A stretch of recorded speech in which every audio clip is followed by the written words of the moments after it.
Jadi tempat ini dulunya serem, angker, ya, dan orang tidak ada yang berani kemari karena kesannya udah mistis, udah serem dah kan gitu. Karena tempatnya rimbun, banyak ular dan tidak keurus.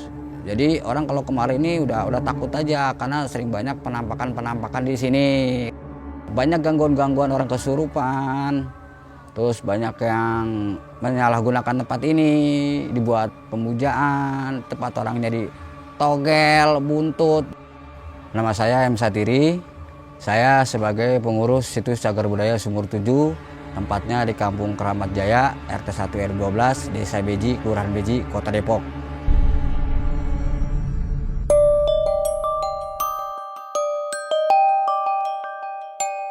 Depok, Jawa Barat, penyangga ibu kota dengan pembangunan yang kiat menggeliat.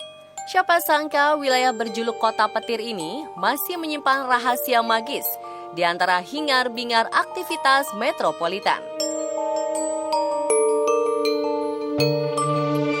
Menyusuri jalan demi jalan, gang demi gang, hingga perjumpaan dengan padatnya pemukiman, ternyata masih ada rekam jejak sejarah terbungkus rapih sebagai bingkisan cagar budaya.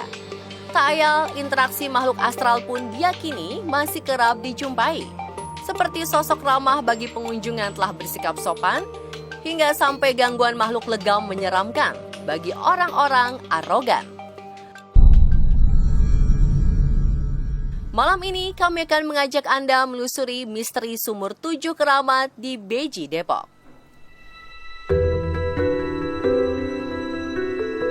Situs Sumur 7 Beji atau akrab dikenal dengan Sumur Keramat Beji adalah kolam mata air berjumlah 7 sumber.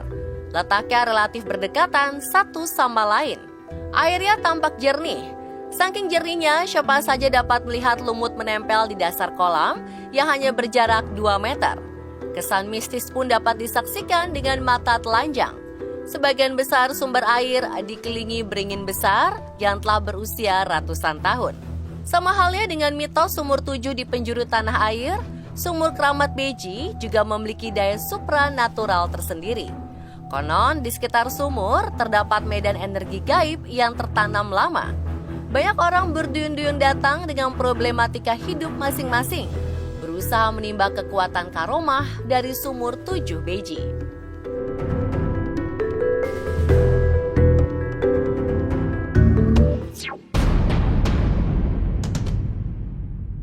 Awalnya Sumur Keramat Beji hanya dibuka 3 buah, yakni sumur kelima, 6, dan 7.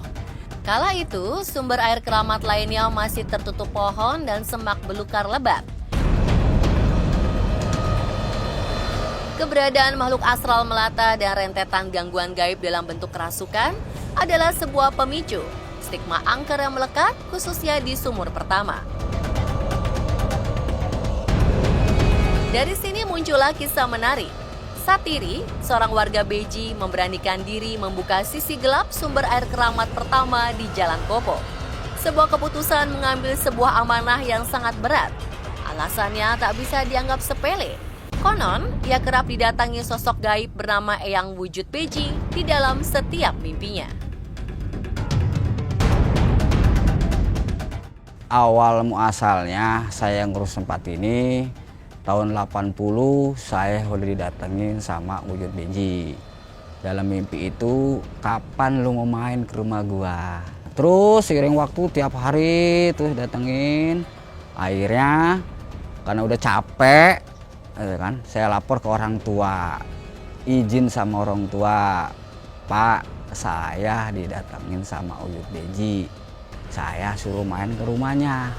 Nah, akhirnya saya izin orang tua diizinin, saya main ke Patilasan, ke Pendepokan Bahaladin Wujud Beji. Sampai di situ, saya dimarahin sama Kong Lakin. Ya, udah lama lo ditungguin di sini baru dateng. Noh, udah ditungguin di dalam katanya. Satiri mendatangi sebuah petilasan atau makom Mbah Wujud Beji yang terletak tak jauh dari Sumur Keramat. Setibanya di sana, ia kaget bukan kepalang. Saat itu almarhum Engkong Nakin, juru kunci makom, justru memarahi Satiri yang baru menyempatkan diri untuk datang. Lebih aneh lagi, kata Kong Nakin, saat ini sedang ditunggu oleh Mbah Wujud Beji dalam ruang pusaka. Ya Allah ya Robi, tunjukilah mana yang benar, mana yang salah. Kalau emang ini Wujud Beji, tunjukin beliau. Kalau emang ini setan, saya pulang. Karena apa? Karena pesannya saya suruh main kemari, tapi sampai sini saya dimarahin. Gitu. Maunya apa? Kan gitu. Karena kita berdoa, yakin sama Allah dengan karomanya beliau. Waktu itu saya belum paham nih Wujud Beji. Saya tahu udah lama emang Wujud Beji, tapi saya baru tahu saya dimarahin sama orang yang kagak jelas kan gitu, kagak kelihatan orangnya kan gitu. Akhirnya saya kakek, tolong lu urusin tempat ini, lu jagain, lu rawat ya. Kalau bisa kan gitu. Tapi siapa ini yang ngomong? Tunjukin dulu. Nah, alhamdulillah ditunjuki tapi dengan cahaya aja. Dengan muka yang nggak jelas.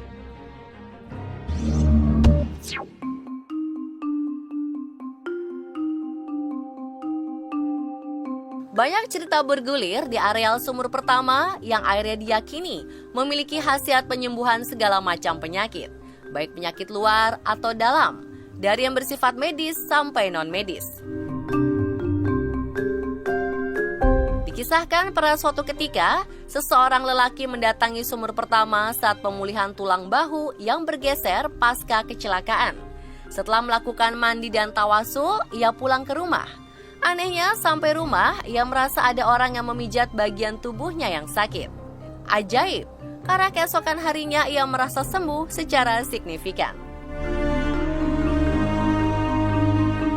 Dan awalnya saya tidak begitu percaya, dan dengan keyakinan saya berkunjung ke tempat itu dan meminta kepada Allah lewat air itu.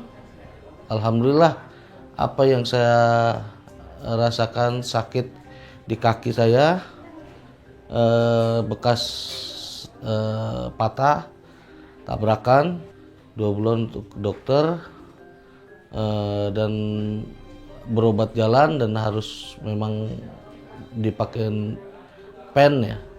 Cuman saya takut, ya alhamdulillah sekarang tidak memakai pen, tidak merasakan digip, saya merasakan seperti normal kembali.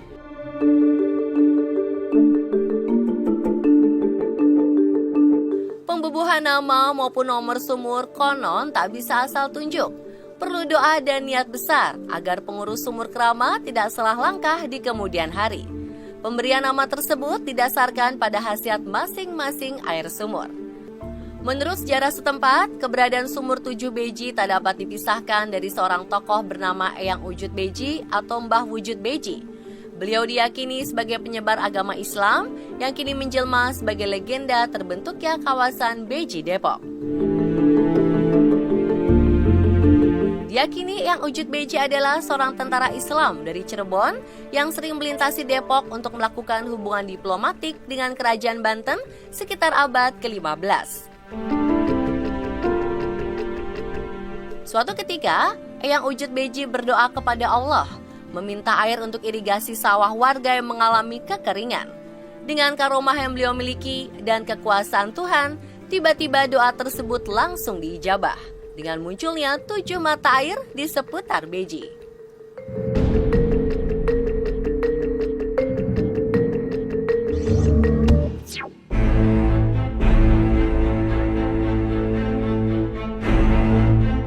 Keberadaan misteri sumur 7 Beji rupanya berkaitan juga dengan adanya benda-benda pusaka yang dititipkan sosok gaib ke Satiri. Konon beberapa pusaka yang dititipkan berupa kujang Prabu Siliwangi, golok si pitung, dan pusaka lain hingga berjumlah 5 buah pusaka.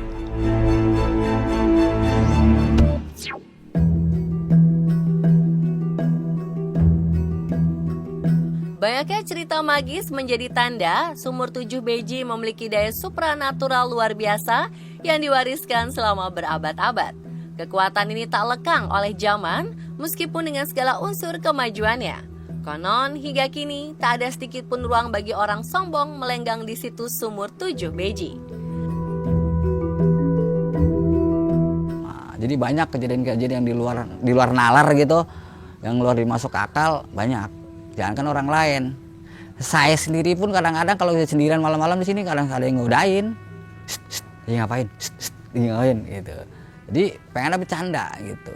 Tapi kalau kita sok jago, wah, dulu ada orang ya mau coba-coba di sini ya gitu. Sampai gapura atas nggak bisa masuk. Dijagain. Ada yang jagain. Karena kesurupannya di atas bukan di bawah sini. Kenapa? Niatnya udah nggak bagus. Sebaiknya fenomena sumur 7 beji cukup dijadikan pengetahuan cagar sejarah agar kita lebih bijak dalam bermasyarakat. Tak ada kesembuhan sejati selain dari Tuhan Yang Maha Esa. Terus saksikan On The Spot untuk update informasi misteri, wow, dan kekinian lainnya.